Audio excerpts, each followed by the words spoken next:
হাসিনার মতো মানুষকে যেখানে তারা কলুষিত করে ফেলেছে, শেখ হাসিনার মতো লোককে যে কখনো টাকার দিকে তাকাতেন না, 2012 সন পর্যন্ত আমি সাক্ষ্য দিচ্ছি, টাকার দিকে তাকাতেন না, এবং দুর্নীতি কাকে বলে এই জিনিসগুলো তিনি শুনতেও পারতেন না 2012 সন পর্যন্ত। ডক্টর মোহাম্মদ ইউনূসের অফিস এবং সেনা প্রধানের অফিস কলঙ্কিত করার জন্য এদের 2 মিনিট সময় লাগবে না।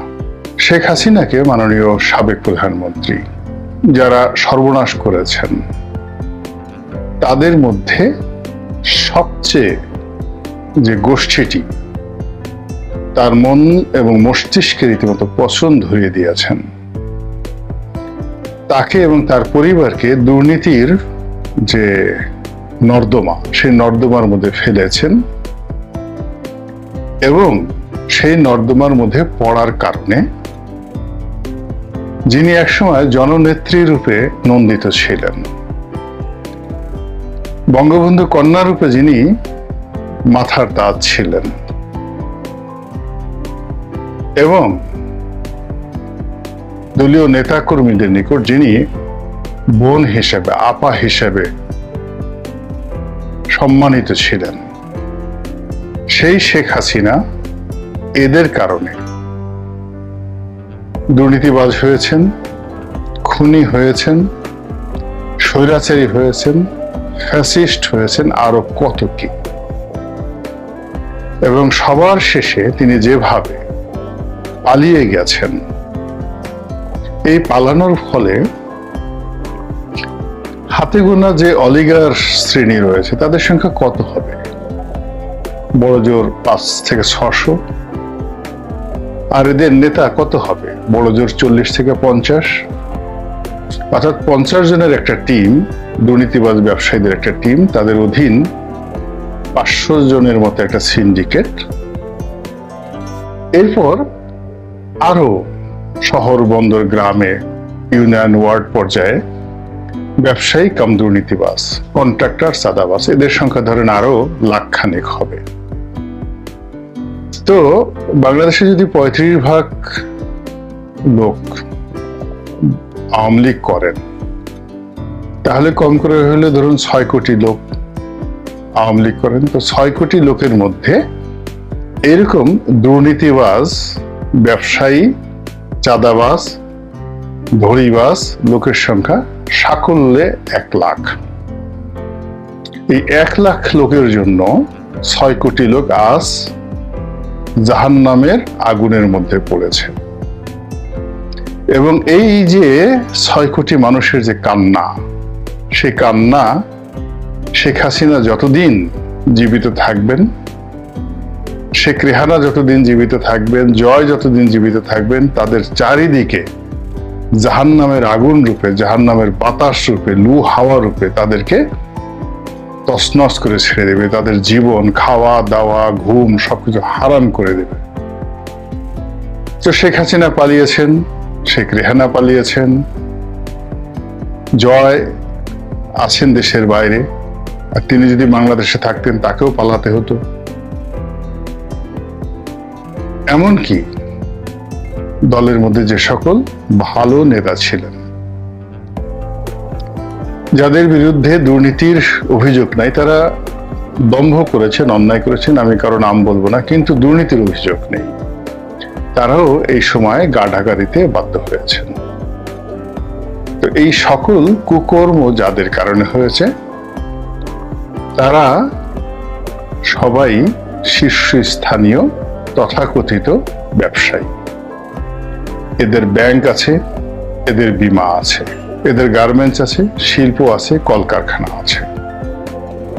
তারা প্রধানমন্ত্রীর সঙ্গে গত 15 বছর ধরে দেশের বাইরে গেছেন এবং রাষ্ট্রযন্ত্রকে চিপে যত জনগণের অর্থ জোকের মতো খাওয়া যায় তারা সেটা খেয়েছেন।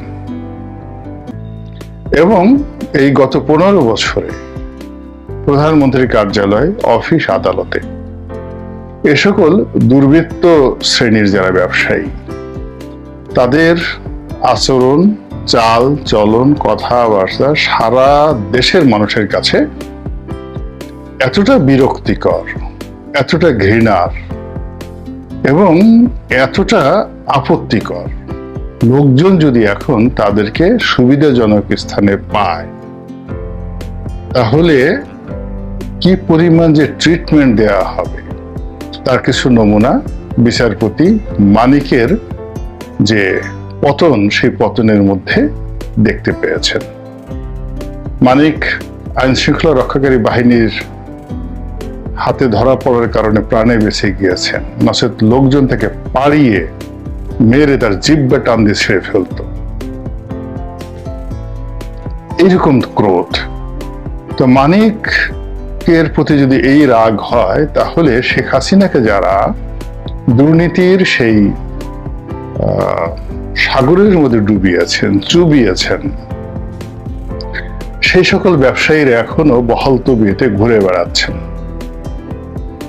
এবং অবাক করার ব্যাপার হলো এরা বিভিন্ন স্রোতে বিভিন্ন কথাবার্তা বলে তারা প্রধান সেনাপতি জেনারেল ওয়াকরুজ্জামানের সঙ্গে দেখা করেছেন, প্রধান উপদেষ্টা জনাব ডক্টর মোহাম্মদ ইউনূস সাহেবের সঙ্গে দেখা করেছেন।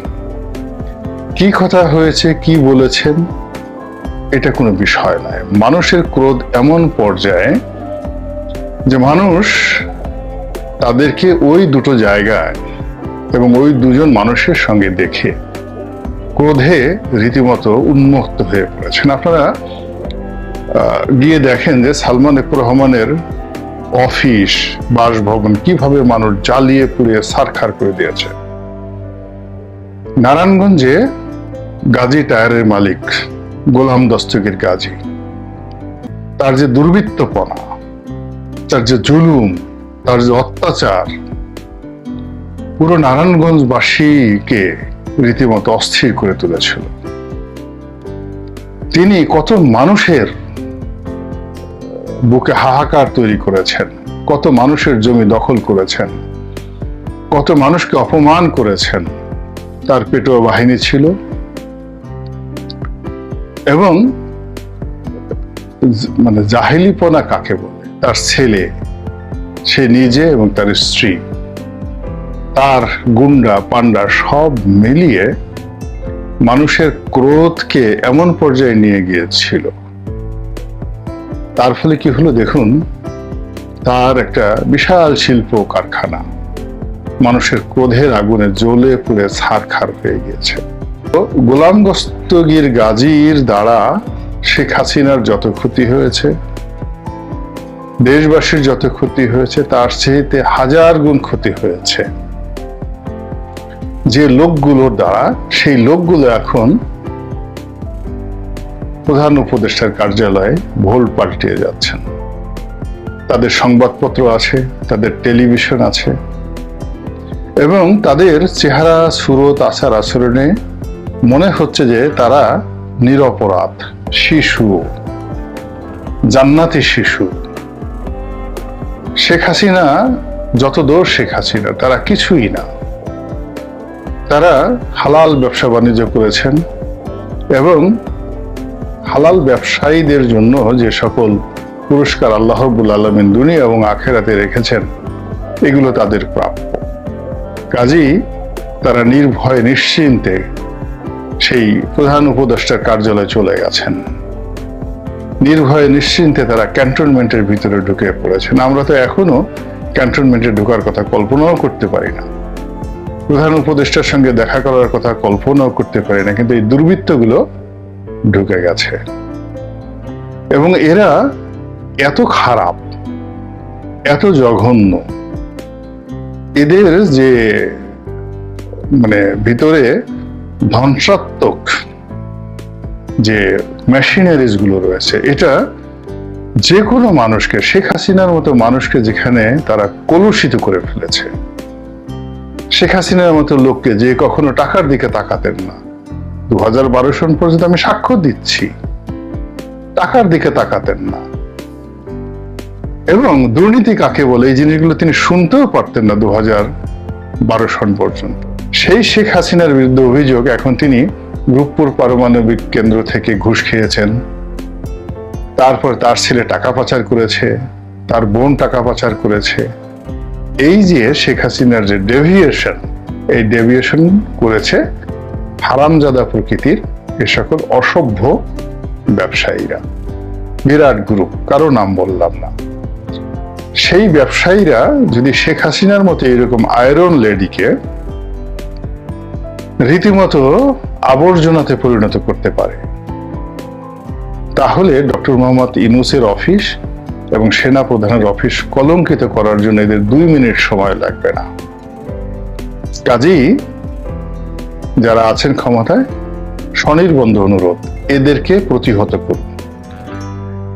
এই কয়টা লোক, এদের বেশিরভাগ লোকেরই ব্যবসা বাণিজ্য নেই, এরা শুধু ট্রেড পলিটিক্স করে, আর 2-3 জন 4-5 জন লোকের ব্যবসা বাণিজ্য আছে, সব লুজিং কনসার্ন। এই লুজিং কনসার্ন তারা ব্যাংকগুলোকে বসিয়ে দিয়েছে, এবং এদের ব্যবসা বাণিজ্য যদি বন্ধ হয়ে যায়, এদের শিল্প কলকারখানা বন্ধ হয়ে যায়, দেশ বেঁচে যাবে। আর এদেরকে যদি শুলে চড়ানো যায় এবং এদেরকে ডাইরেক্ট এই যাকে বলা হয় শেয়ার মার্কেটের সামনে, ব্যাংক পাড়াতে এনে এদেরকে যদি জনগণের হাতে ছেড়ে দেওয়া হয়, বাংলাদেশে এই ধরনের অলিগার আর তৈরি হবে না। এই কাজগুলো করা উচিত। দ্বিতীয়ত, খুবই দুর্ভাগ্যজনক, বিএনপির নেতা আব্দুল আল মিন্টু, আমাদের মিন্টু ভাই খুবই বন্ধু মানুষ, পারিবারিক সম্পর্ক, তার বাসায় অনেকবার তিনি দাওয়াত দিয়েছেন, তার ওয়াইফও খুব ভালো সম্পর্ক। তো আওয়ামী লীগের যে অলিগার, দুষ্ট লোকজন, তাদের চাইতে জনাব আব্দুল আল মিন্টুর যে ব্যবসায়িক বুদ্ধি, প্রজ্ঞা, জ্ঞান 1000 গুণ বেশি। তিনি যদি এই সমস্ত মানুষ, অর্থাৎ এই যে এখন যারা শেখ হাসিনাকে ডুবিয়েছে, এরা যখন ফিডার খাওয়া শুরু করেছে, তখন সেই আমাদের যে আব্দুল আল মিন্টু সাহেব, তখন তিনি পোলাও, কুরমা, বিরিয়ানি খেয়েছেন এবং হজম করেছেন, জেনুইনলি ব্যবসা করে। তার যে মাল্টিমিলিয়ন গ্রুপ জেনুইন ব্যবসা করে, ফলে তিনি তার মেধাটাকে ভালো কাজে ব্যবহার করতে পারেন, মন্দ কাজে ব্যবহার করতে পারেন। যদি ভালো কাজে ব্যবহার করেন, বিএনপির অনেক অনেক উপকার হবে, আর যদি মন্দ কাজে ব্যবহার করেন, তাহলে আওয়ামী লীগের যে অলিগার, তিনি সেই অলিগারদের আব্বা হতে তার 1 মিনিট সময় লাগবে না। এই বুদ্ধি তার আছে। আমার খুব কষ্ট লেগেছে যে মিন্টু ভাইয়ের মতো এইরকম প্রাজ্ঞ, অভিজ্ঞ লোকের পাশে এই অলিগারদেরকে আমি দেখে আমার বিএনপির ভবিষ্যৎ নিয়েই ভয় লেগে গেছে। সবকিছু হতে পারে। অনেকে, আমি খুব সাধারণ পর্যায়ে আছে, আমার কাছে তো অনেকে আসতে চায়, দেখা করতে চায়, কথা বলতে চায়, আমি তাদের ফোনেই পাত্তা দিই না, যে দরকার নাই, মরো গিয়ে তোমরা, এতকাল তোমরা কোথায় ছিলে। মিন্টু সাহেবের যখন ন্যাশনাল ব্যাংক থেকে তাকে বের করে দেওয়া হলো, তখন এরা কোথায় ছিল। মিন্টু সাহেবের যখন একটার পর একটা মামলা হলো, তার ছেলের বিরুদ্ধে যখন মামলা হলো, তখন এরা কোথায় ছিল। তারপরে মিন্টু সাহেবের সেই যমুনা রিসোর্ট যখন যেটা ছিল, সেটা যখন নিয়ে নেওয়া হলো, প্রগতি ইন্স্যুরেন্স নিয়ে নেওয়া হলো, তখন এই সমস্ত লোকজন কোথায় ছিল। এখন মিন্টু সাহেবের এমনকি দায় পড়েছে, এদেরকে নিয়ে বৈঠক করতে হবে। এই দায়িত্ব মিন্টু সাহেবকে কে দিয়েছেন? ইভেন যদি বিএনপি থেকেও কেউ দায়িত্ব দিয়ে থাকেন, আমি বলবো এই দায়িত্ব দেওয়াটা ঠিক